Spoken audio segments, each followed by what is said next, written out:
Hello, and welcome to Naked Storytelling, brought to you by Sacred Fools. While we may not be able to tell these stories in person, we are grateful to our inspiring community for tuning in this evening and supporting the ever-changing landscape of theater. This evening, we will be sharing our own honest tales from our screen to yours. So we would like to suggest a few things to enhance your viewing experience. While we cannot hear or see you, we can see your comments and encourage participation in our chat window.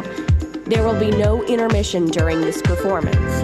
We know you would normally donate to Sacred Fools programming by purchasing a refreshment during our break, but since that is not an option for our virtual shows, we suggest donating at bit.ly/donate-naked-storytelling.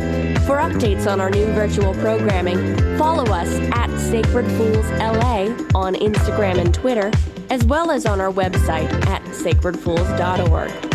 But for now, let's all get ready to get a little bit naked.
Hi, baby Joey.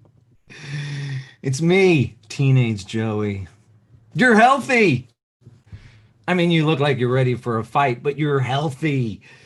You don't know there was talk about your K, where she realized she was pregnant.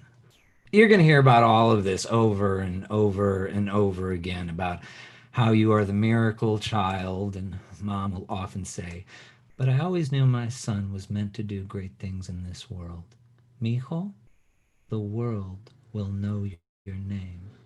And that's a lot of pressure, you would think, to put on the shoulders of a 3-year-old going to his first day of preschool, but you can handle it because you are special. Thanks to Mom and Dad's constant support and praise, you are going to get straight A's. And at your 12th birthday party, when someone asks you, why aren't you outside playing? You are going to tell that adult, I'm saving my childhood for when I get older. And you're going to do so well with the ladies. You are a one-man army of gentlemen, and Mom is the drill sergeant. You walk on the outside of the sidewalk, you walk with the woman and not in front of her, and when your girlfriend Mijo is cramping, you massage her lower back like this. A lot in school pay off because you have worked so hard and come this close to ending racism. You are about to enter Princeton motherfucking University, and you're going to represent the blue collars and the red bricks of the city of Chicago to the best of our ability. You are doing everything right. Life, it's about to be awesome.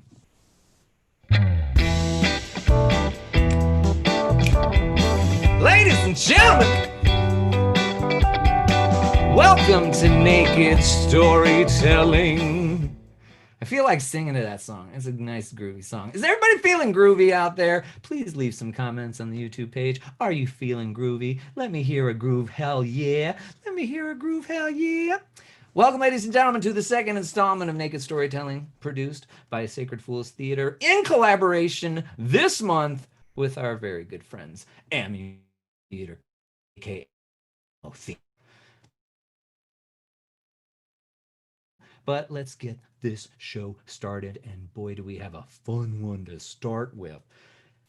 This gentleman is a company member at Ammunition Theater.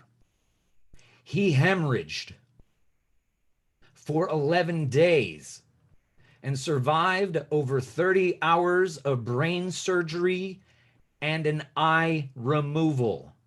This motherfucker is legit. Ladies and gentlemen, 50 Cent ain't got nothing on this dude. Please give it up for our first storyteller of the night, Thomas Mejia.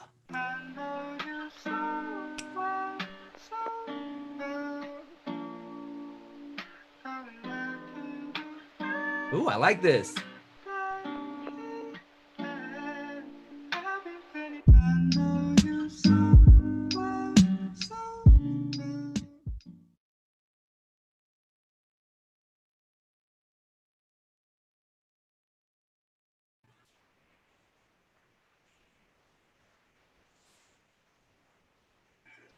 You think it's easy?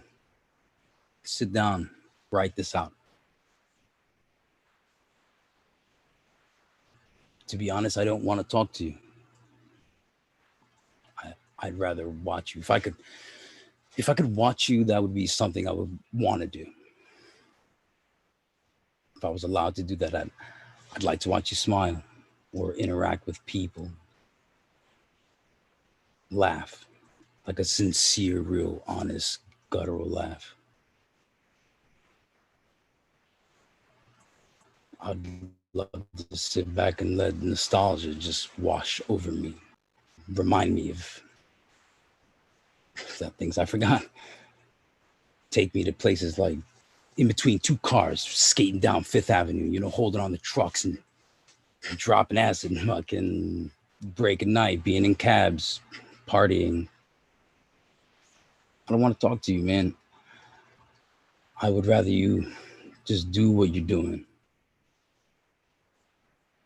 But let's say for argument's sake, I had to talk to you, right? I don't know what I would tell you. I don't know what good it would do.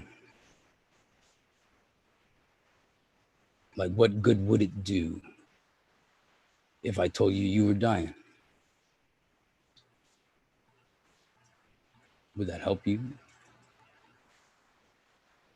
Would the knowledge of knowing that you would have your face peeled down, head chopped open for 30 odd hours, have an eye taken out, put on a table, put it back in, maybe it doesn't work right anymore. How does that serve you? How does that work for you? How does that do anything for you? How does knowing that one morning you're going to wake up and you're not going to remember this? Don't worry, you won't remember because you're going to have a grand mal seizure and you'll fall face first onto a fucking iron tub, smash your shit up, have such a massive seizure that all your muscles start to deposit into your kidney that almost leads you to fucking dialysis, but it doesn't.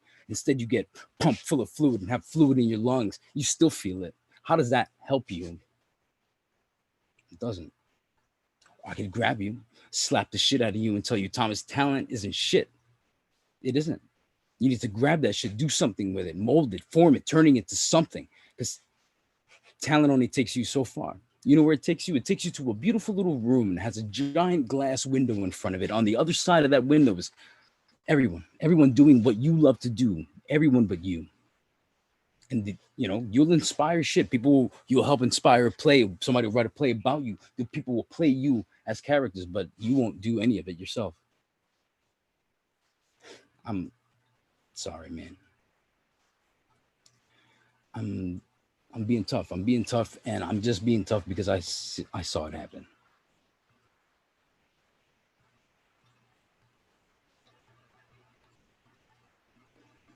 I guess what I'm trying to say is if I could tell you something, it wouldn't be a cautionary tale of jump off of that. Don't jump off of that, Tommy. You're going to break your back, man. You're going to pay for the rest of your life. Tommy, don't date that girl. She doesn't love you, Tommy. I wouldn't even tell you about, what sports to bet on because you don't watch sports. I don't watch sports. We would fuck that up pretty good, buddy. We'd waste our time. I don't know. I guess I would try to share with you that, honey, you don't know the fight you're fighting. You don't know that every time you take a breath, twice as hard for you. Every time you're standing up, twice as long for you. Every time you try to keep up with everybody around you, you are killing yourself. I would write you a love letter. I would write you a love letter. Anonymous. Tell you how much I love you.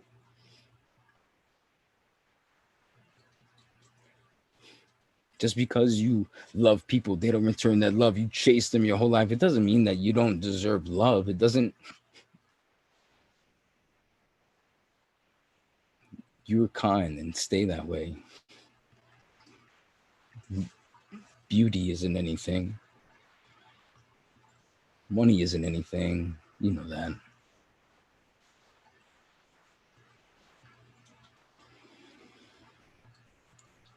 I failed you, really. I didn't love you. I didn't love you enough to reel you in, to discipline you.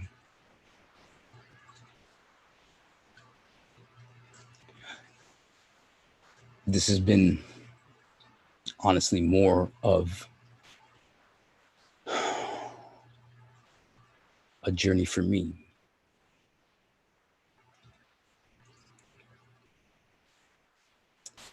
To be back here with you when you still have that sense of invincibility.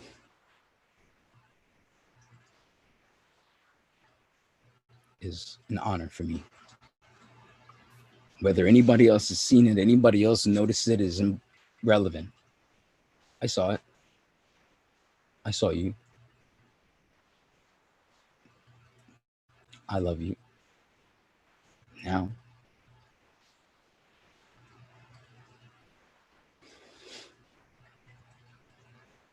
People love you, man.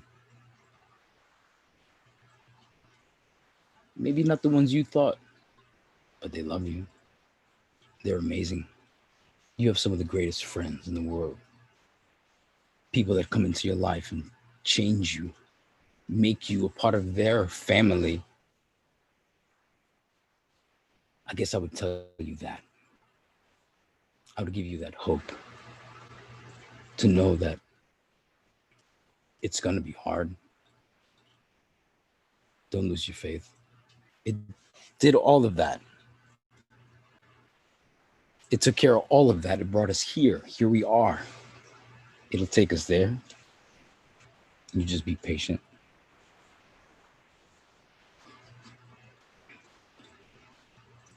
Do me a favor. Go skate. Go skate really, really hard. Because I can't. Go surf. You paddle and push and climb the fucking mountain. Because I can't. But whatever you do, my friend, me, don't stop. Push. Kicking and screaming. It's worth it. We're here. And I wouldn't change that for the world. I love you, Tommy.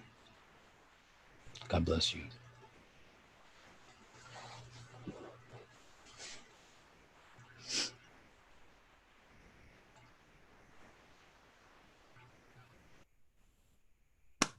Yeah. I didn't want to come in too soon. I totally didn't want to come in too soon. Wait. You got your audio. Thank you.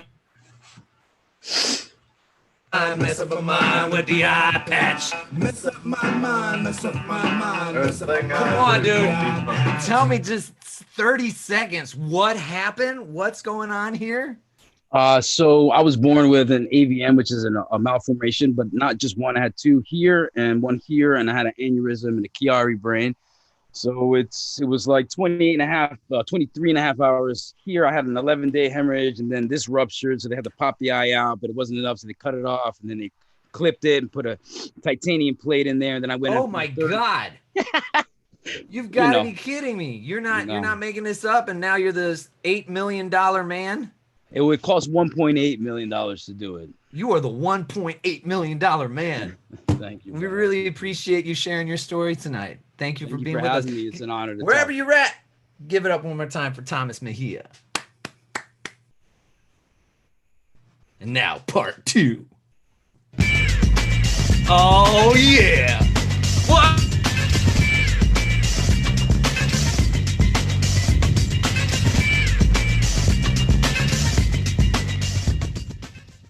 What's up, high school graduate Joey?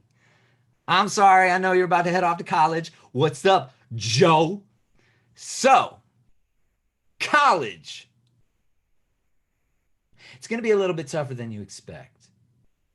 First of all, the Princeton girls, they just don't appreciate your urban flavor. But you just keep telling them that you're from the city of Chicago and you keep being their best friend, okay? And second of all, it's fucking Princeton. Shit is hard, but you're going to make it. And weeks before you graduate, your roommate Leo is going to be like, what am I going to do? How am I going to find a stable job? And you'll be like, dude, stability is overrated. Just follow your heart. And that's what you're going to do. You're going to pursue a career in the arts. You are going to head out west in your grandpa's 87 Chevy Celebrity, and we ride in Los Angeles day. Said to your senior class, you're not here to make money. That will fall into place. You're here to make a difference. It is time to redefine how Polish Mexican Americans are portrayed in entertainment. And do not worry about meeting women. They are going to see how emotionally available you are, and they are just going to come looking for you because you are doing everything right. LA? It's about to be awesome.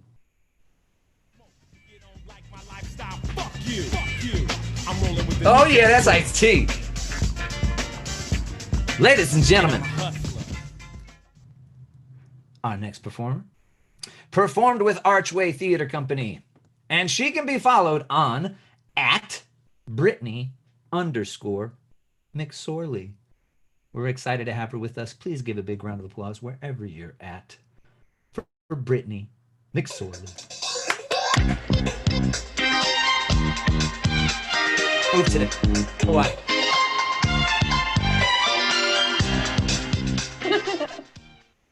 All right, go. Okay.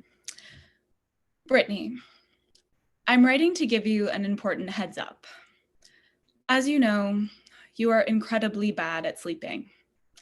I'm sorry to tell you this, but you will continue to suck at it throughout young adulthood, and by the time you're nearing 30, your sleeping will still be mediocre at best. You will keep sweating and talking and suffering in your sleep. You will keep finding pillow arrangements unsatisfactory. You will keep pushing your bedtime back by half-hour increments, feeling a change in the air as each normal person in the house abandons you by drifting off like it's the easiest thing in the world. As a college freshman, after you have terrified your perfectly nice roommate, you will use the internet to figure out what's wrong with you.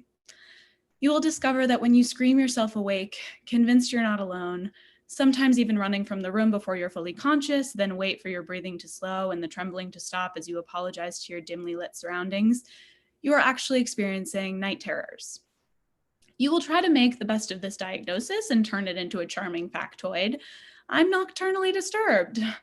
But for the most part, it will make people at parties uncomfortable. This is the important thing. A month before you turn 22, you will finally look this unexplained panic in the face. You will reach the apex of fear. After years of dress rehearsals, you will at last have the night terror because you will see a ghost. You will be 3 months out of college and back in your hometown and riddled with anxiety like 21 hours a day. You will attend a party where you will spend time with a man who seems fine, not great, but will in time prove to be the least fine person you've ever had the misfortune to meet.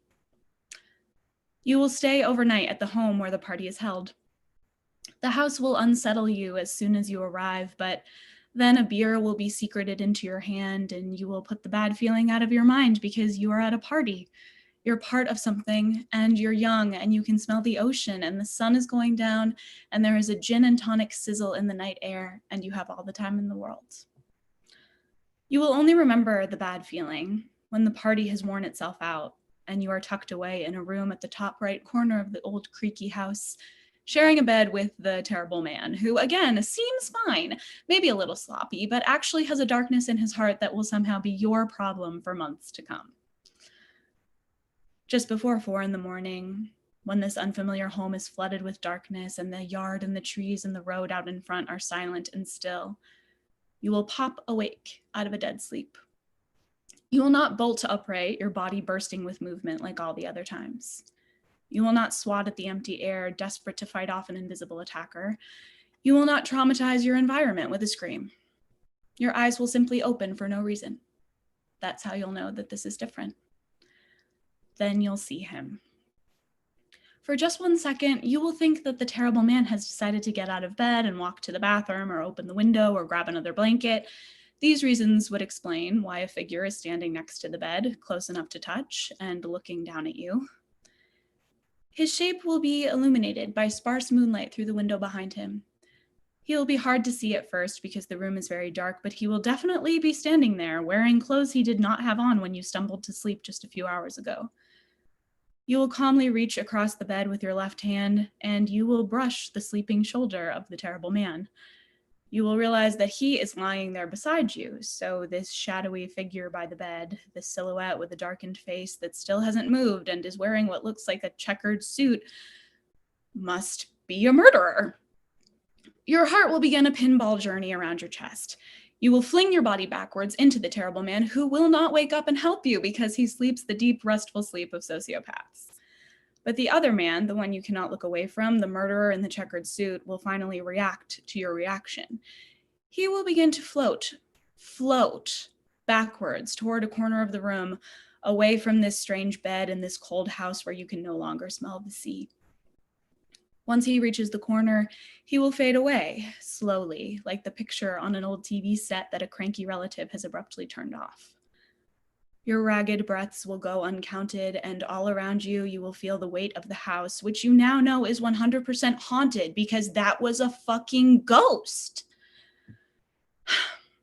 Long after the shadow has gone, you will stay awake, clinging to the terrible man, who will say he believes you, but swear he didn't see anything.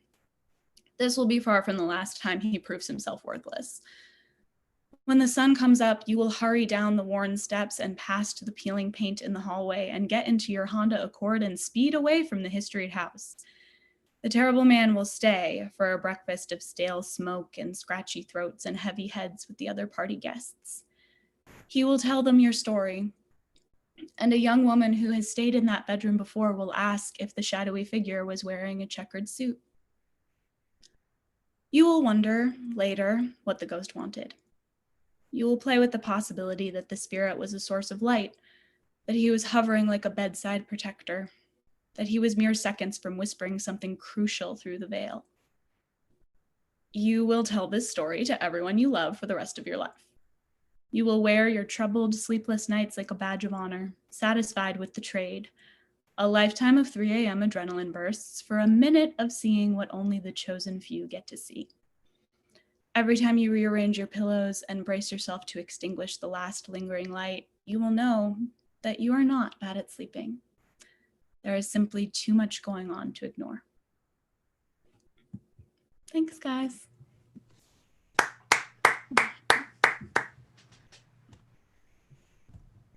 Welcome back. Thank you so much. Give it up for Brittany McSorley wherever you're at. Brittany, what's it like performing for us? Is this your first time performing in your bedroom randomly?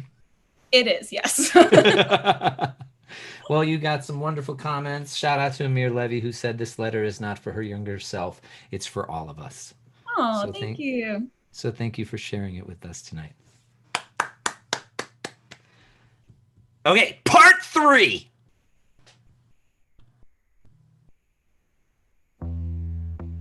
Ha ha ha ha!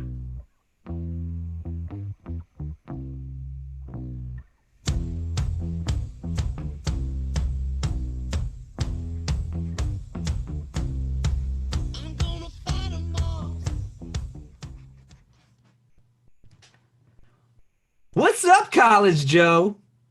Congratulations on graduating. Okay, yeah, I know. LA looks great. But it's now been 7 years since I arrived in LA, or since you arrived in LA, since we arrived in, I don't know, we're in some weird Bill and Ted shit here. My point is, we're a little behind schedule. You're not famous yet. Being an actor, it's a little tougher than you expected. But you started writing poetry as a way to express yourself. And thanks to a hip hop musical that'll take you around the US and UK, you are now making a living as a performer. You're not making a vacationing or a savings, but you are doing what you love. Sometimes. And sometimes you're making photocopies at a temp job. But yes, you're going to have some wonderful relationships. One with a she drives in her car. So you know, my career is my priority. If that's not love, I don't know what is. Because you are on a mission that your mother knows you can fulfill. And she believes it so much, you believe it too. I'm telling you, any day now, you're going to get your big break. And you're going to get married, and you are going to look your future children in their eyes, and they will take pride in the fact that you pursued and succeeded doing something you loved, and you never quit. Now you just need to find an agent and a woman. I guess I'm just trying to give you a heads up. This ship is going to be at sea a little bit longer than you expected. But it's your ship, and you are steering it in the right direction. And there's no turning back now. Full steam ahead!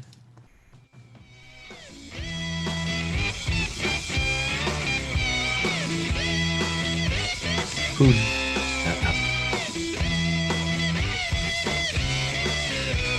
Please put it in the comments. I love everything this man does. And I miss Meg White. I miss her. I hope she's doing okay. All right, our next performer, ladies and gentlemen, is an aspiring filmmaker who strives for queer and trans people of color to be visible in the media. Hells yeah. She is currently a UCLA, my apologies actually, I don't know what their words are.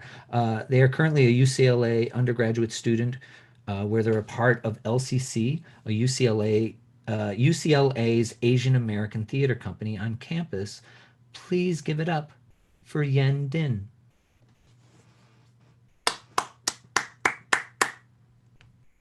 What are your pronouns? I go by they, them, their pronouns. Say what? They, them, their pronouns. There we go. Yeah. Welcome. Thanks. Okay. American born and raised Vietnamese, immigrant parents of Saganese. Get hyped for what you're about to see. It's a hot kitchen, so let's dive in and eat. What's good, internet? My name is Yen. I go by they, them, their pronouns. Yes, the struggle of not being cis. God damn it. It's an honor to be here. Last time I performed for Ammunition Theater's LGBTQ voice event, and I had a lot of fun, and I wanted to do more. So yeah, let's get right into it. Do it, Yen. Thanks. So like I said, I'm Vietnamese American, queer, non-binary, they, them, their pronouns. And, you know, I'm the first in my family to go to college, raised by immigrant parents, la-di-da-da. I'm an only child. My mom had me when she was 39. Yes, 39. And I came out of her stomach. Yes, I came out of her stomach because I refused to come out of her vagina. That is just nasty. My dad wanted to have a son. My mom wanted to have a daughter. Joke's on them, they got neither. I was supposed to have another sibling, but my mom got miscarried, so I get to inherit everything. So unlike other parents, mine did not pressure me to follow a career, but they're like, there's a limited range of options, okay? So, you know, the typical engineer, doctor, lawyer, politics, research lab, you know, the ones that are on sale, but you get your money's worth. My parents had no hope for me when I was growing up because I wasn't the type of kid that was advanced, that could do advanced math at a young age or do calculus or read like a whole dictionary book. It wasn't until middle school when I realized I can get good grades, like, oh, what? And so I started to take school seriously and, do my best to make my parents proud, which is really freaking hard to do. Immigrant parents are so hard to impress unless you can prove to them that you can buy a condo house or a Mercedes Benz.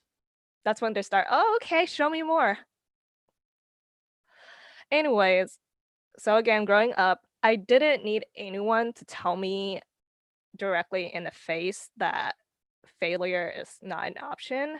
Take no risk, live with caution. My dad preached study hard, work hard, you'll go far, don't need to be poor anymore. What did my parents sacrifice? War, boat, country, home, came to stolen land, no English, all alone. Dad backstab for being too nice, but he made sure our boats always had rice. What did I sacrifice? No presents, keep looking at the future. No time for fun memories, friends, and BS. Higher education is always a yes. Listen to everything they said. It was still not enough to satisfy. I even made a deal with the devil. If I don't come out alive, my soul is sacrificed. But I made it to the top that my parents thought I could not. I gave them a U and a C and jumped down to LA before they can tell me to stop. So yeah, I graduated high school as valedictorian. And I got into UCLA. I beat it, Berkeley. And this was what they wanted. This was what I wanted. I was dead set on going to med school. It's my destiny. Like, bitches, move.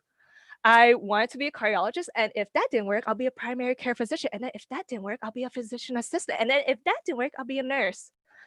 The universe at that time was like,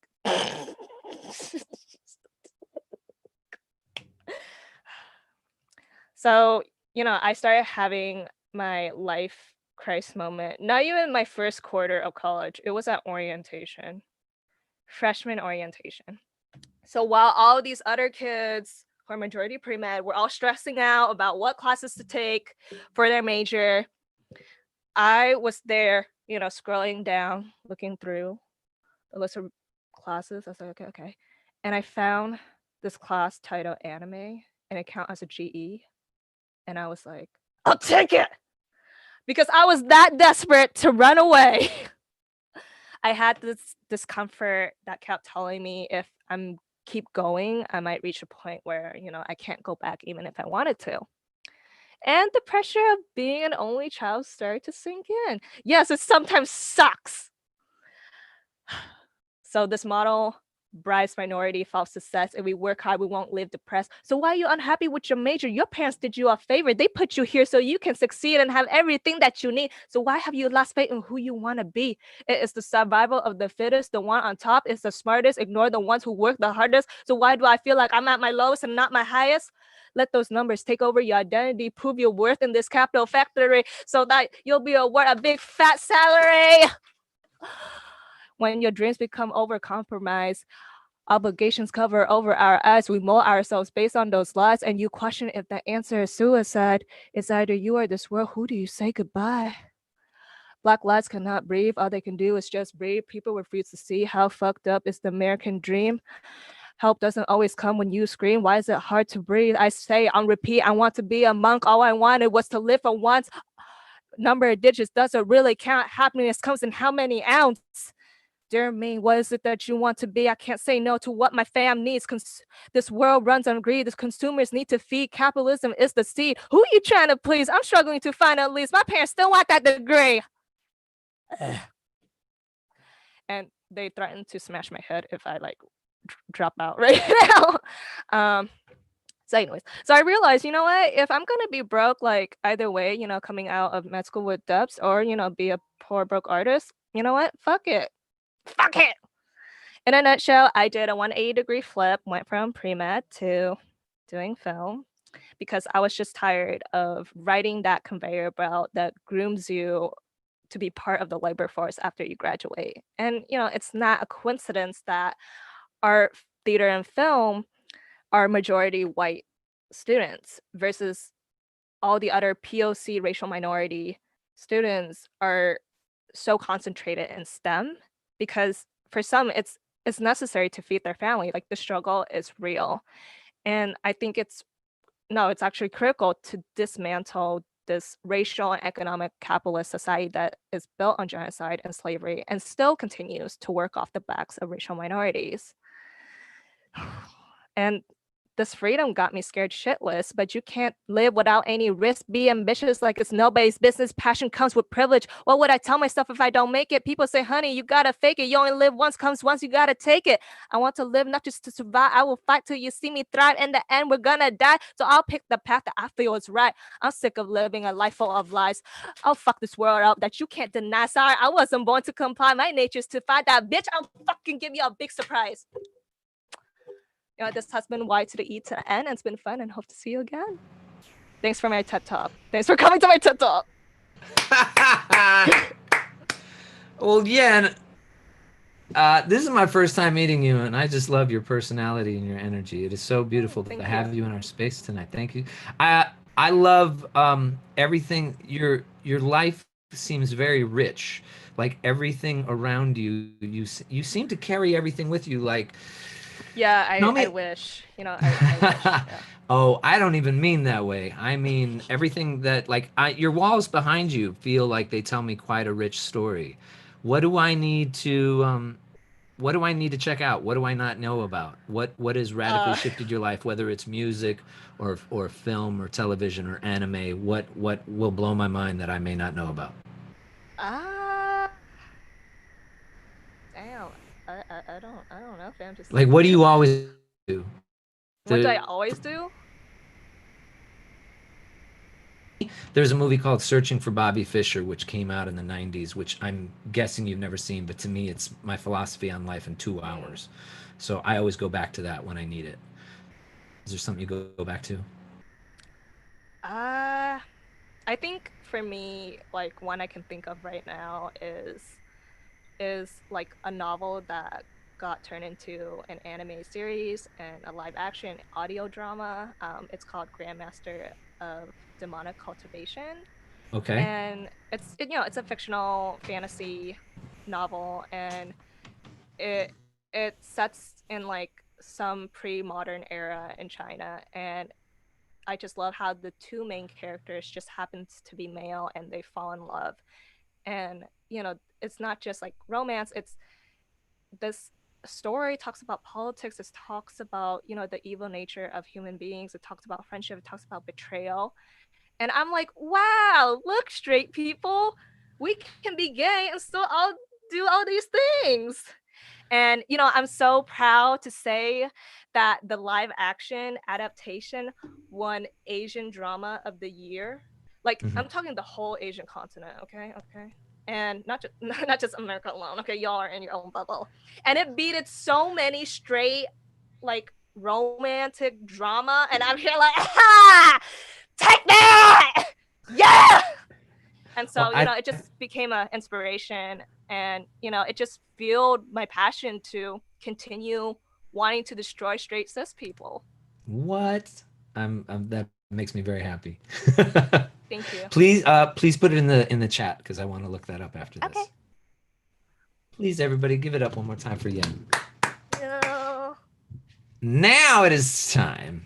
I'm really excited with the company who we are collaborating with tonight. I mean, any company that's mission statement is a company that was born out of a desire to accelerate representation in the arts, explore the meaning of identity in an ever-changing America, and shift mainstream storytelling, diverse perspective as a theater company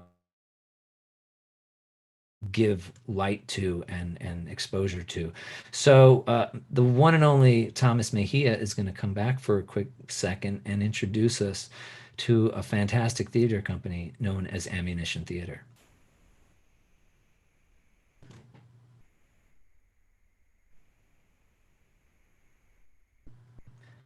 Turn your mic on. How many times in the last 3 months have you said the phrase, you're muted, you have to unmute? Like, how many times has everybody in the audience said that in the last 3 months? I'll be honest. I'll be really honest with you. Not much, because I don't do a lot of Zooms at all. You don't? I don't. You know, can't barely. I have a hard time watching TV too. It makes me really tired too. So Zoom calls is, you know, I miss. So how? Yeah. So tell us a little bit about Ammunition. ammunition, you pretty much said it with the mission statement, though we did have a little change in it. So instead of referring it to the ever-changing America, we've changed it to the ever-changing United States, because we feel as though America is a little too broad of a statement. Yep. America encompasses Southern, Central, Northern America. We feel like being specific is important, especially in these times, trying to include everybody. And that's one of the biggest missions with ammo, is to amplify underrepresented voices. And that's always been, it's not just the trend either for the company, which is really nice to be a part of something like that. And they really mean what they say. There are a lot of women directors, there are a lot of women writers, all kinds of colors, all kinds of people from all walks of life. And I think it leads to better theater, better entertainment, better stories, better storytellers. I love the company. It's like family to me. What's been one highlight that you remember, or it could either be something you were involved in or something you saw that really just stayed with you? And I could take the easy route, but I think I'm going to go ahead and say I walked in to Bernardo Cubria's, oh, dang, I don't even know why it's escaping me now, the name of it. Ammo's going to kill me right now. Well, Bernardo had this beautiful piece. I forget the name of it, but it was all clowns, all clown makeup. It had this hell of a story, man. If I could just, damn it, there's so many damn stories, but I'm missing it. But I don't know why. A giant void in my soul. There we go, Mr. Garrett. Thank you, sir. Another ammo member, Garrett Mercer. That was magic voices from Garrett Mercer, who will be. Yes. Yeah, thank you, sir. Brain problems, dog. But yeah, I don't know. Giant void in my soul. Yes. Yeah, it was just lovely. It just brought me to that innocent place when you're a child. You see theater, it just takes you to another place. You forget where you are, and I don't know why it caught me so well. And there's been tons of shows and all kinds of performances that I really love. Like Peter was a part of a show. His performance there was fantastic, and it's always leaving you guessing. I love when they put up a production. There's so much talent in the room, man. Yeah. So, yeah. Well, we're excited to have you guys all with us here today. For more information, definitely go visit ammunition. And the E. Please go check them out. I wonder if you can now I want to know, can you put in ER and still get it? I don't know. And if I may, I yes. also want to say that we're working with over like 50 different like intimate theater companies trying to revive theater even during these times. We're putting together a virtual theater fest for the fall. We're also going to be releasing really soon a video compilation of members who have had and are sharing their theater experiences. So that should be out shortly. And also we do every Tuesday of the month, we do live ammo voices. So it's almost like a talent show for members of the theater company. I want to check that out. Yeah. I'm gonna check it out next Tuesday. Thank you for being with us today, Thomas, and kicking it off so well today. Thank you for having me. Our next performer is an arm wrestling champ and co-host of Tell Me a Story podcast, a member of Sacred Fools Theater Company since 1957. I didn't even know we'd been around that long. Let's put it this way. They've been here for a stand member. Please give Alice.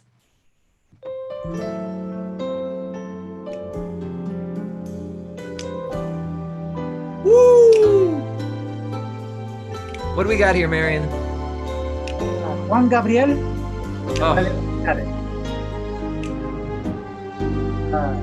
Do your thing. Why don't I?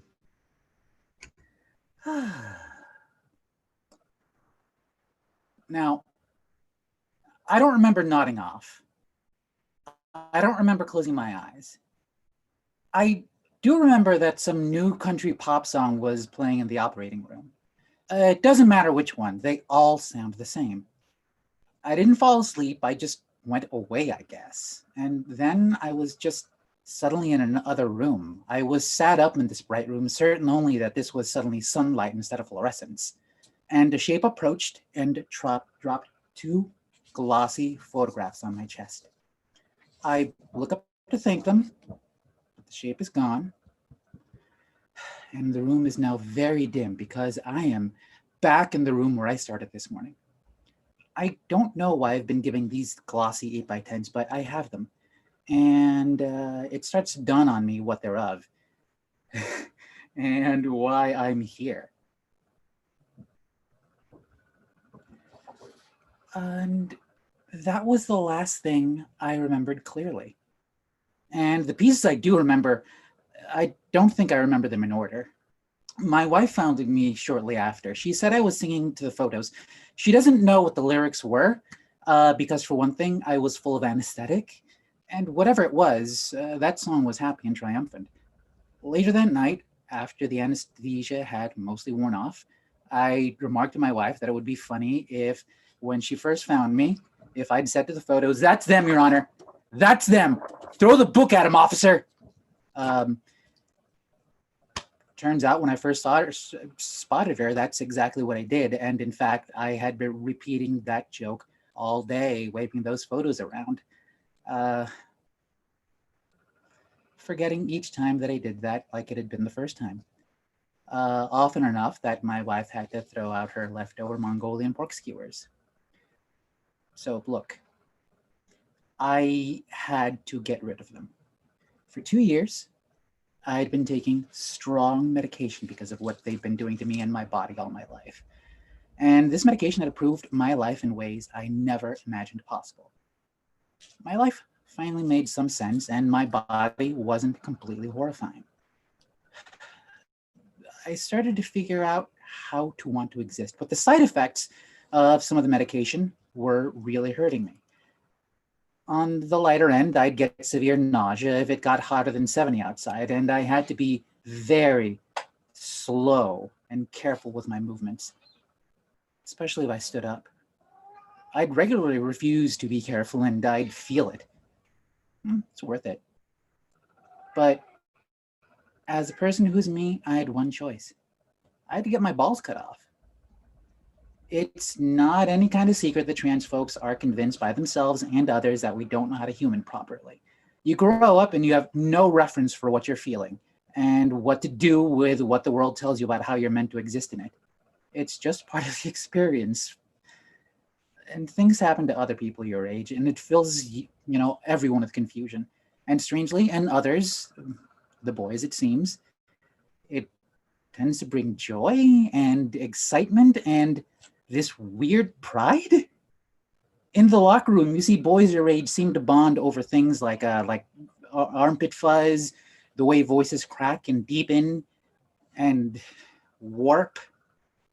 And you can watch hands and shoulders broaden and thicken and brow bones extend. And you can see and feel these things happening to you. And you have no comprehension of why it fills you with horror to have these things happen to you. You can't hide it. So you panic about what people see and what the mirror shows you. The peach fuzz too rapidly grows wiry and thick, and all of it accompanied by this smell. One day, that gym class funk refuses to leave, and it follows you home. It gets in your bed, it clings to you like a film in the bath, and you steal your sister's exclamation mark perfume, and it does nothing. You feel betrayed by the body you're walking around in. It's not yours. It's just this thing you borrow. And I was stuck at the wheel of a werewolf, and the moon was just going to be always full. Finding out I'm trans, though, was tremendous. Context is great. And when I could see what was behind the panic, it stopped being panic. But in a way, it was also like starting a job that I hadn't been trained for. I mean, I'd finally figured out that I'm a woman, but this whole time, I'm sure I'm doing it wrong because I don't want a vagina. The balls, yes, they are terrible. They've been acting against me for so long, dumping poison into my body, my soul, my brain to hijack my thoughts and emotions and molding my body into something I'm not, shaping the way the world sees me. They inflict psychic damage on me. I still stink of teenage boys sometimes. I figure out how to feel like a human, and I still feel like I'm renting my body. The hormones have done a lot to change the way my face and body looks, but these fucking balls, I can feel my body react to things, and it's still horrifying. The full moon comes a lot less often, but I'm still a goddamn werewolf. There's something about the way that anger or joy or even a horniness would come that was still wrong. I'm a human person capable of being responsible for my own emotions and actions, and also werewolves aren't real, but it still felt like I had to fight every second to stop feeling like a fucking zoo animal. It's different for everyone, though. I was sure I didn't want a pussy. Balls aside, I was good. It was shortly after Puberty 2, the sequel to Puberty, hit that I fell into a wiki hole, and I found out about orchiectomy. And I immediately began to feel so much lighter, peaceful. Do tread lightly on that Google image search, because even when you discover in your heart that this is what you need, looking that up can still be rough. Okay, to sum up, there's this existing seam, and you can just, and the surgeon just follows it, like you follow the zipper on your jeans, and then, they get scooped out. I woke up with stubble. Some of these statements about parts and gender might seem incompatible to many of you, and I get it. I was similarly, confused for a while. It threw me. And that confusion is part of why it took me so long to figure out I'm a woman. The California taxpayers sprung for the good stuff, so I woke up several times that morning. And if you've had surgery on your down belows, you're not allowed to leave the hospital until you've peed into a bucket that gets sent to the toilet. And I hadn't eaten anything since about 9:30 the night before. And it was now late afternoon. I was ravenous, I was parched, and I was refusing every packet of crackers, applesauce, and juice that I was being plied with. You can't pee if you haven't had anything to drink for that long, and I kept getting distracted. I would start to drink, and I'd get distracted immediately, demanding my phone so I could text my mom the photo of my balls and saying, "There's your mijo." I wanted to tell her. Somehow my wife couldn't find my phone. Or I'd start to eat the crackers, and I'd go on a rant about the People's Court episode on the TV. Something about how I could sue someone for kicking me in my absent balls. Mail fraud. Yeah, I was a nightmare. So some 3 hours later, after having fallen asleep on the toilet at least once that I know of, I finally managed to take a sip, and I let out about a teaspoon of pee. That was enough to get me discharged. The next thing I remember is laying half in and half out of the car in the driveway of the hospital. My wife turned around to see me just in time, slowly lowering myself out the door like a tree falling in slow motion, because I didn't want to throw up in the car, not realizing I'd already done so. Figuring out my bathing suit area doesn't define my gender, but it felt like just realizing that felt like I'd invented fire. And finding out I could just get them cut off, I felt like I had permission to be in me instead of just knowing it. I could have a ding-a-ling and still be a lady. Kind of rules. I mean, wow, I could have kept my balls and still been a lady. I'm not certain how to explain how I feel and how I felt immediately after. The thing about transition and hormones and bottom surgery especially, it seems to get the attention, mostly from cis folks, is the physical changes. The whole fat getting rearranged, the hips, change, the jawline soften, and, the titties. Well, here, have you ever driven a car across rough cobblestones? The car goes where you want, but every bump hurts your body, and you have to fight to keep the car going in the direction you want. And then suddenly you're on paved asphalt, and you realize you're not fighting anymore. The pain stops, the fighting stops, you're in control. And in a weird way, turns out I support prison abolition except for my balls. Ball jail, turns out, is the trash can.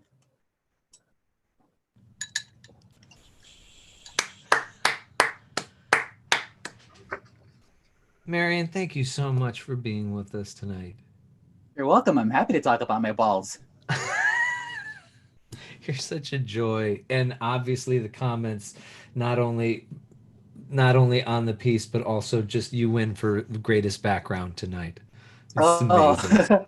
Yeah, otherwise you can see my terrible our very messy living room that I Hey, this is all me. hey. Oh, look. It's Hey, Heather Lynn! Beep, beep, beep. Thank you for being with us tonight. You're such a happy to be joy. had. Thank you, Joe. And quick shout out real quick. Ammo Theater company member Julie Bersani wrote second Thursday of the month, Voices of Ammo Live on IGTV. So not this Thursday, but the Thursday we'll have Voices Live on Instagram TV. Definitely check it out. And Julie was a wonderful connection for us. She was in the amazing show Value of Moscow by Amy Della Giorino. Gosh, I hope I'm pronouncing her last name correctly. Oh, the funnier joke would have been, God, I hope I'm pronouncing her name correctly. Is it Amy? Is that right? And it really is one of my favorite shows. It is a brilliant combination of comedy and drama.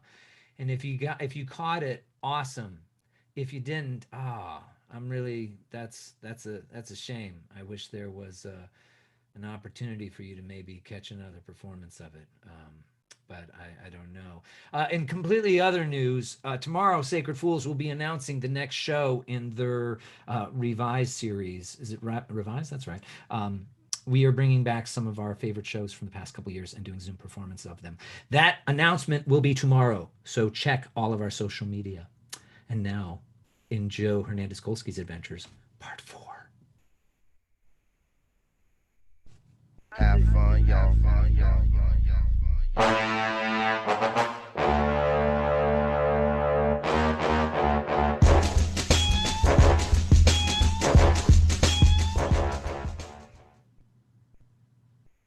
Okay, Joe, your battle with your hair is going to be a lifetime battle, so just accept it. Look, there's about to be a moment in your life when God flicks the switch from fun to real, because shit's about to get real quick. Remember when I said there's no turning back, full steam ahead? There's totally time to turn back. There is a perfect storm coming. You're about to lose your compass. And with this woman gone, you're not going to know which way to go. And water is going to start seeping in through the cracks. And you're sure as hell not going to know what to say when your girlfriend asks for a 5-year plan. So abandon this small fishing boat with your name on the side. Go get on a big hulking freight ship with a name like JP Morgan or Google. When those investment bankers came to campus and they got excited because they were looking for a half white, half Latino poster child for diversity, we should have said yes. Fuck it. Yes, it would be great to look your children in their eyes and take pride in doing something you love, but that's not going to happen as long as these children continue to stay hypothetical. Abandon this ship. You are going in the wrong direction. There is no way that this career is making its way into harbor.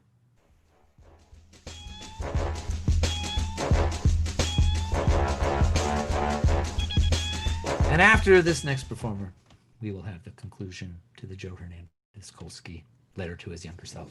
But now, I love this dude. You can follow him on Twitter at I just said at. You can follow him on Twitter at Pete Pasco, Pasco, and he performs regularly with Comedy Sports LA. Ladies and gentlemen, he's also a part of a fantastic group called Safe House, which is where I know him from. It's a group of writers and actors who work together on new. And he's handsome. And he's handsome as fuck. Please give it up, ladies and gentlemen, for Pete Pasco. Yeah.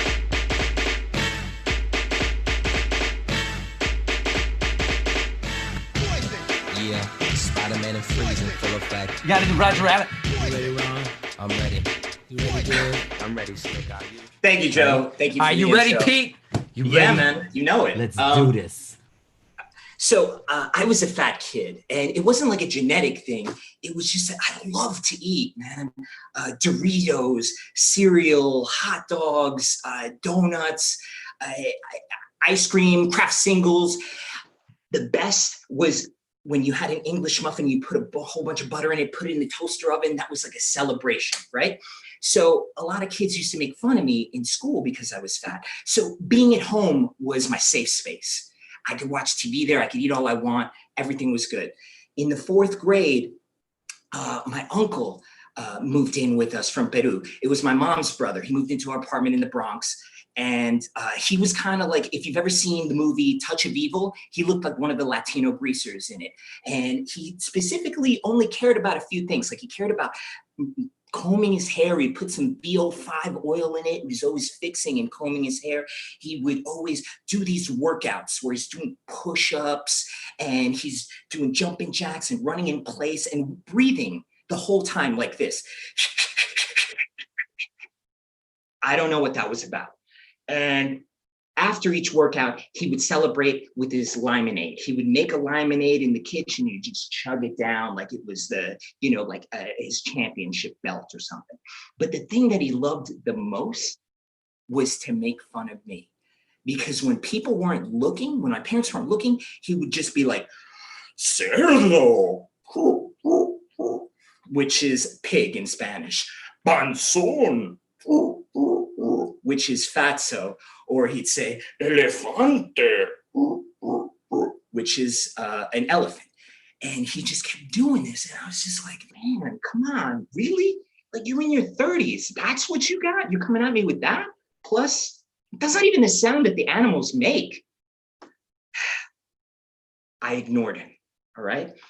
And after a couple of weeks, I got my breaking point. One day at the kitchen, he's about to do it. So I start kicking him under the table. My mom sees me, she clocks it and she's like, wait, what are you doing? What are you doing? You're supposed to love your uncle. He's your family. You love family. Family loves each other. And I'm fine.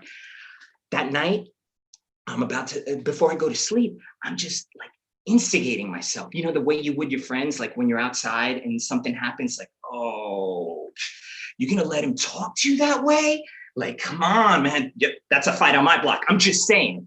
I don't know, man. I think he might even said something about your mom. I don't know. So I'm just instigating and it's like, fuck it. He's dead. I'm gonna kill him. That's it. Not in my house, not on my watch. He's dead. And that night I thought of a perfect plan. I would kill him by pushing him off the Brooklyn Bridge. I would tell my parents that I needed to go into the city to go to a comic book shop. They're not gonna let me go there alone because I'm too little. So they're gonna be like, hey, take your uncle. I'll be like, oh yeah. Take him down near the Brooklyn Bridge and be like, hey, let's go see the Brooklyn Bridge. And then push him off. And I was thinking about it, it's like, no, because then there's too many witnesses and I don't wanna go to jail. I don't know what they eat in jail. And I don't wanna go there, no. So I thought, TV, you've never let me down, TV. I go to the Daily News the next day. I'm looking at the back page, which has like all the TV listings there. And I see one movie on PBS that's like sinister, murder, deception. Yes, that's it. I stay up to 1 a.m. I got my notebook. I'm ready. I'm going to find out how to kill somebody with this movie. And the movie is Diabolique. And it's like, there's subtitles and it's black and white. So I fell asleep. That wasn't gonna work. Came to me, go to the library. I go to the Throgsneck Library the next day and I go to their movie section. It's small, but I'm looking for the movies that had murder in the title or anything like that. And I take them home. The first one I see, Just Cause. Well, that was a waste of time because I don't have an alligator or a swamp. Next, I watch Hand That Rocks the Cradle, which is like, well, I don't have a crazy nanny. I can't afford one, so that's not gonna work. The last one, I'm like, come on, you got me on this one, right? The last one, Manhattan Murder Mystery, which is in fucking black and white. Again, after 10 minutes, I just turned it off. Like, this is boring, this is stupid. I'm taking the tape out of the VCR and I see him there. He's finishing up. And he takes his jar of limonade and he's just guzzling it down. That's it. I poisoned him. I poisoned the limonade. That's it. I did it. I figured it out. And a couple of days later, they go food shopping at Pathmark. Peter, you want to go? No, I'm good. I'm gonna eat some ice cream and watch DuckTales. I'm good. I have some homework to do anyway. So I wait for them to go downstairs. I hear the doors all closed. Run to the fridge, take out the limonade from the back. And I'm like, poison, poison, poison. Yes. And I grab and put in 3 drops of palm olive. I'm I'm like, yes, this is it. I've never been happier. This is like my birthday, summer vacation, and Christmas all rolled into one.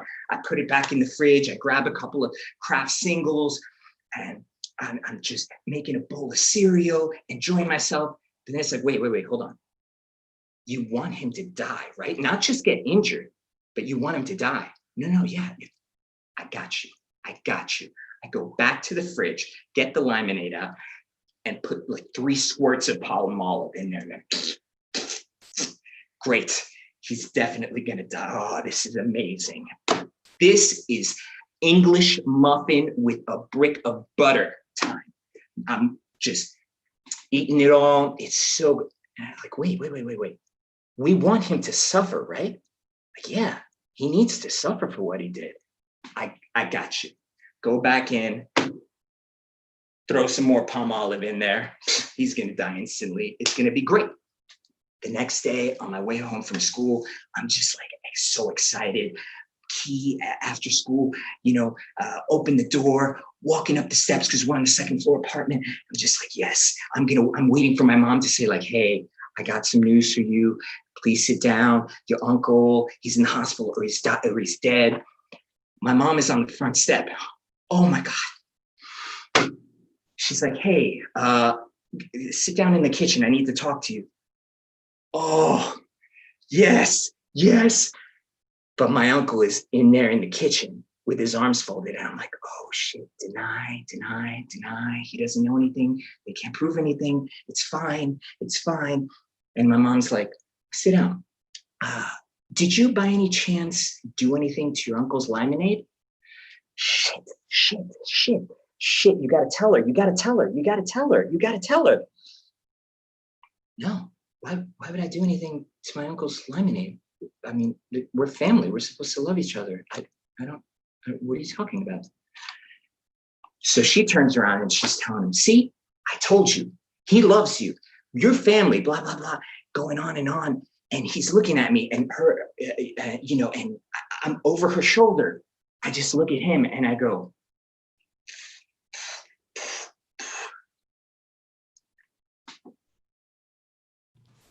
Yeah. Get that dude. yeah, man. I hate those relatives. He's still alive though. Don't worry. We're gonna get him one of these days. Pete, I'm on your team now, man. You say the word.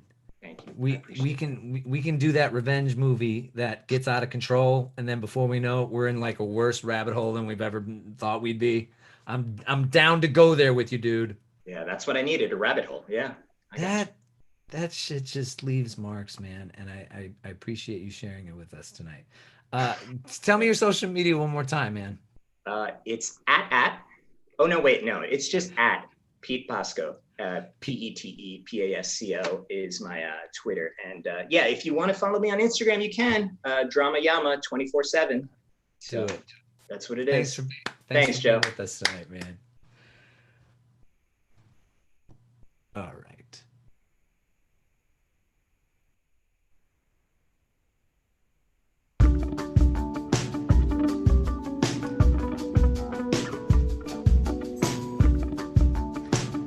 Okay. I know I shouldn't encourage you to smoke cigarettes, but because you only smoke one once a year on your birthday, they feel pretty good, don't they? So yes, happy 40th birthday, Joe.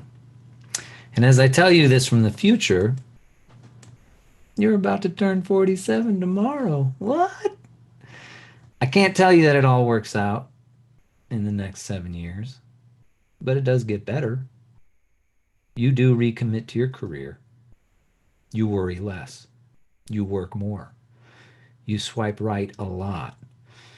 You do find a certain peace with mom's death, thanks to a wonderful therapist, who then dies shortly after you start working with him. But that's what happens. There is no right or wrong path. There's just the choice you make and how hard you commit to that choice. I don't think mom ever wanted anything other than for you to be happy. So be happy. God damn it. Okay? Don't abandon ship. You will survive this storm, just like you did before, and like you will again. And if there's one thing that you've learned living in LA, is the sun shines the brightest the day after a rainstorm. So stop taking it so personally when people unsubscribe to your mailing list. Remember, no one has their shit together. There are only those who pretend better. Perfection is the enemy of progress. Just get it out there. And what you call failure, you will learn to call process. I know you miss her.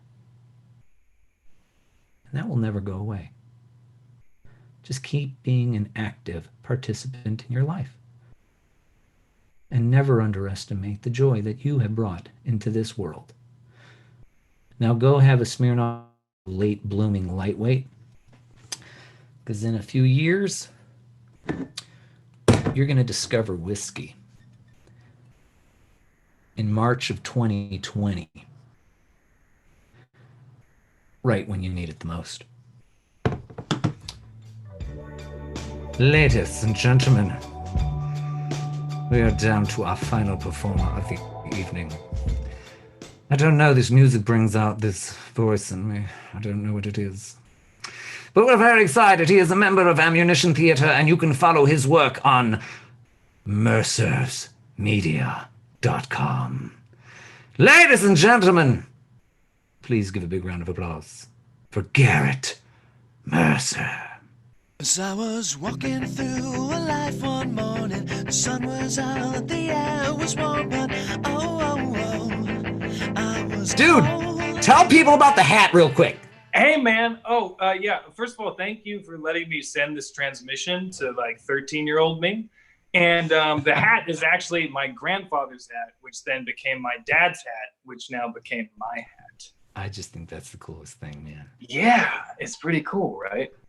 Speaking through the generations. Right. All right. fun, Thanks, man. man. Yeah, I'm gonna send this transmission off. Okay, hold on. Yeah. Sorry.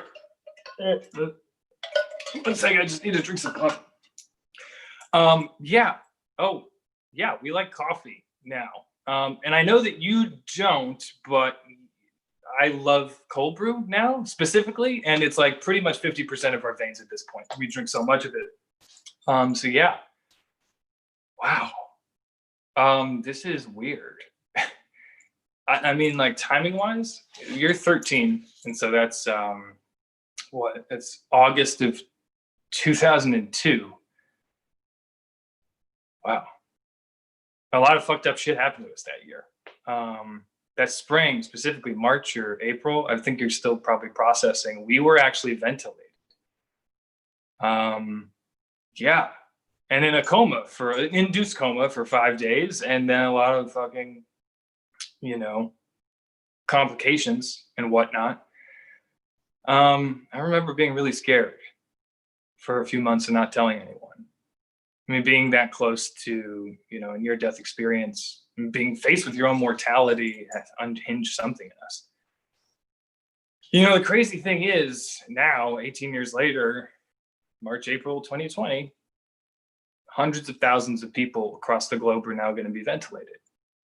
And you're scared shitless that your lungs don't work as well because of what happened in 2002. We are in the midst of a pandemic, man. But, I'm staying safe. But that is, okay, that's not what I'm here for. I'm here to tell you that up until a few years ago, you may not have cared if you lived or died. Now, I'm here to talk about the secrets and lies and self-hatred. But, okay, before we really dive into that, there's a few house cleaning things I want to bring up. Okay. This is super important. If I do my job right now, you're not going to want to change a thing. But I thought maybe that if I shared a few things, it might make the next, decade and a half-ish, somewhat easier to stomach. So for starters, 1, stop rapping to M&Ms without me. You don't know what 2 trailer park girls go around the outside actually means, and you have no flow. Stick to the Sex Pistols. Number 2, we got facial hair. And we grew to 6'3". So stop complaining about the fact that you're so short. Number 3, about junior year of high school, you're gonna fall in love. In that like writing shitty poetry and like doing the card scene from Love Actually kind of love. Carly, omit name here, last name here. It's not worth it, man. Just, you are gonna fall in love during the pandemic, and it's wonderful. Finally, don't throw out the pictures you took of the Great Barrier Reef. It's pretty much like 60% dead now, and you're probably not going to go back there in your lifetime. And speaking about death, I know that at 13 right now, you're thinking about killing yourself. A couple months from now, you are going to write a poem called Death and Her Beauty in a school notebook. And I know that middle school is really, truly awful. You're small, you're socially awkward. You get bullied, you pretty much respond to the word faggot because it gets hurled towards you on a daily basis. You know, inside you feel empty, just completely vacant. And despite all of your privilege, you know, knowing that you should be happy, it feels like a vacuum is scooping up your insides. And you don't confide in your parents, you don't tell the few friends that you do have. You feel like you're not worth it. And, you know, you just feel like you need to take on everyone else's emotions and put them up. And your English teacher, she reads that poem, and then she calls you in after school and is convinced and insists that you are you're truly disturbed. Surprise! Oh, actually, no, you don't start taking these until you're 29. So in the meantime, you actually start to cut yourself in almost 6 months from your 13th birthday. Or you'll punch your legs so hard that they're gonna bruise. Most of junior and senior year of high school, you actually come back to your house and pretty much just lie inside your bathtub crying for the first hour that you're home, clutching your stuffed animal, Ducky, which, by the way, still got him. You're welcome. 10 manias and 2 half-hearted suicide attempts later, 27, you will end up in the emergency room in a cocaine-induced psychosis. By the way, should mention, we also discover that we're a drug addict and alcoholic. You pretty much not wanting to live, but you're too afraid to die. And the craziest part about all of this is that nobody will know any of this is going on. Not your friends, not your family, not the strangers that you talk to in bars. You will lie so well to yourself that you almost think that it's the truth. Which brings us back to you. Now, 2002. This is the first year of your life that you'll wonder whether or not you're gay. And you're very confused. You know, all your life, you've had infatuations, you know, crushes on women, and loved ones will encourage them, but somewhere deep down inside you, you'll start to fantasize about men. And for the record, just right now, like, we're not gay. We're actually bisexual. And that's like a really important distinction right now because of bi-erasure. It's a thing. Anyway, so all of these starts are going to start to materialize. And as they do, the members of the church that you used to attend will express their political opinions, and they'll start to put the LGBTQ plus community down, saying that God has damned them and you're all going to hell. One youth group leader is actually going to suggest that masturbation makes you gay. And in high school, you know, jocks, they're going to stalk the hallways, and they're going to push you against lockers, they're going to punch you, and they're going to continue to scream faggot at you. And you'll hide this secret so deep down that you'll actually forget about some of your desires for weeks at a time. And you'll equate having any romantic feelings about a man to certain destruction. So you'll fetishize it. You'll just think about sex, not even about romance. your first sexual experience, real sexual experience, is with a man and a woman, at the age of 17, in the backyard of your childhood home while your parents are out of town. And your back will arch and your head will go towards the sky. Your eyes are going to be staring at stars and you'll contemplate oblivion. And then later, when you're at home, looking at the ceiling in your bed, eyes staring at the ceiling fan, guilt and shame will start surrounding you, swirling, compressing, and you'll whip yourself with a belt. Each strike on your back will drive home the sermons that you heard each Sunday as you're headed to hell, that you should just kill yourself. And the rest of high school, you'll actually AIM. Remember that? The same young man promising things that you can't uphold in real life. And when he visits from Delaware the summer after your senior year of high school, he tries to stop you from driving home drunk. And you'll scream, "Shut up, faggot!" And you're going to become the thing that you most feared. At 26, when you're in LA, you'll actually randomly sext him at 2 a.m. in a blackout. And the next afternoon, when you wake up, you'll wake up to his response. And you haven't kept in touch for a while. And his response says that he's actually going through treatment for brain cancer. And you'll cry harder than you ever did in your fucking life, wondering why a fuck buddy could mean this much to you. I refuse to acknowledge that I could fall in love with a man.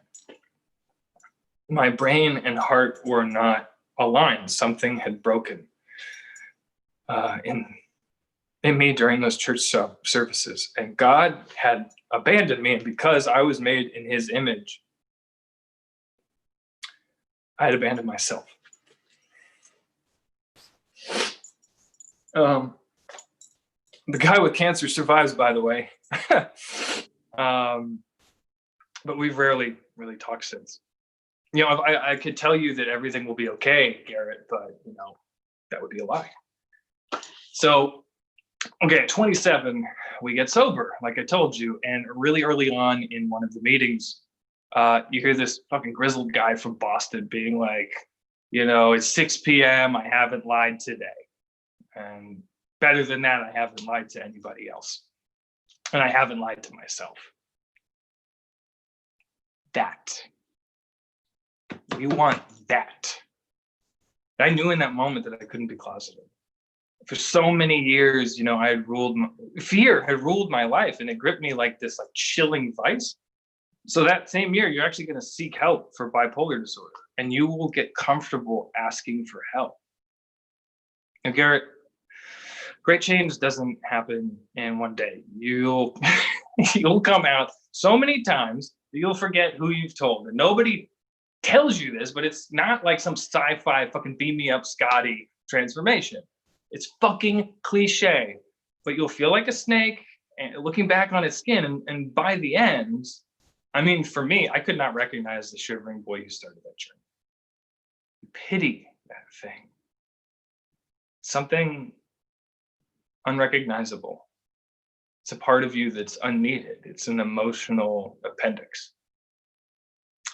We came out to mom and dad on August 2nd, 2020. Yep, it's yesterday. It goes well. And they have questions like most people do. They want to understand. What does bisexual mean? Expansive question. I'll get back to you. But their love never ceases. Not for one moment. So why go through all of what I just told you? Why endure emotional wreckage and pain that you're putting yourself in harm's way for almost like 2 decades? Because you can't change it. And you wouldn't. This is part of unlearning. Like, only through all of the whiskey and painkillers and cocaine can you understand sobriety. Only through the closet can you understand being out. And only through the presence of absolute terror can you understand the courage it takes, the absolute openness that is required to overcome fear. I feel like it's weird to end on that. Like, we should like insert a joke or something clever. But to be honest, Garrett, I can't think of anything at the moment. So we're just gonna, Joe will probably have some music or something like that. And yeah, we'll kick it off. Hope you're doing well, buddy. Bye.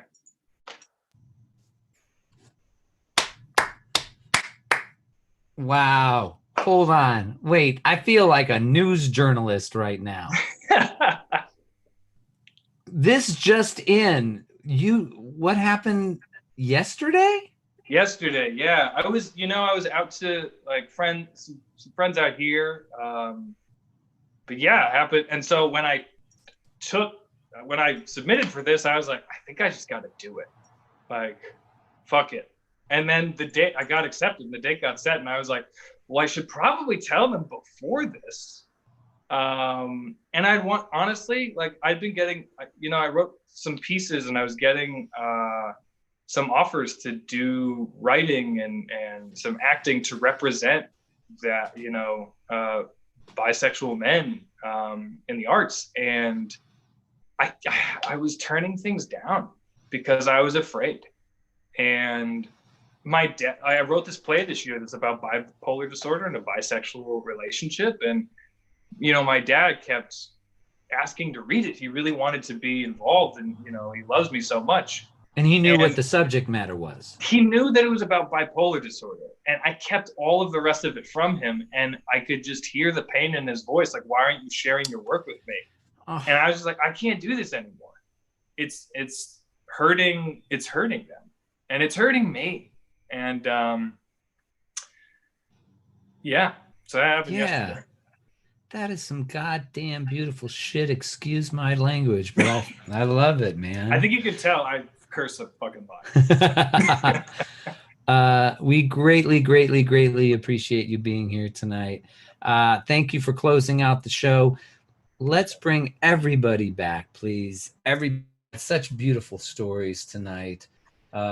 Charlie Hayer says, Garito, you are a balls. You're a boss. Buddy. You're a balls. I was like, what? You're a Charlie, boss. I owed you a call, man. I didn't know you'd be watching, but yeah, we'll talk later. Yeah, love that shit. Jordan Jacinto says, you're a great dude, Mercer. So thank you for being here. Shout out to Aviva, our former artistic director at Sacred Fools Theater. We've got everybody back. We will be back the first Monday of every month. Who knows how long this is going to go? And when I say this, you choose what this means. We will see what keeps happening. But again, Garrett, Peter, Marian, Tomas, Brittany, and Yen, thank you so much for being with us tonight. And and yes, and also I have to remember, Aviva is the one who originally pitched this idea when she was artistic director. So thank you again, Aviva. And a big shout out to Madeleine Heil, our producer and the person running everything. This would not be without her. Bring in the music. We'll be back. My name is Joe Hernandez-Kolski. I am your host. Follow me at Pocho Joe. I love you guys so much. Thank you so much for being with us. Thank you, Ammo Theater, for being with us. Let's continue to build this community together. Good night.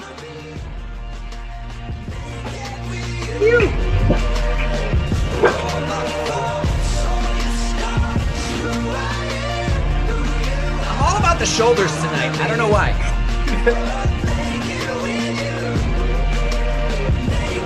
Oh, maybe because you can't see my bottom part. Maybe that's why. Dude, thanks for closing it out. Thomas, thank you, man. Marian, Peter.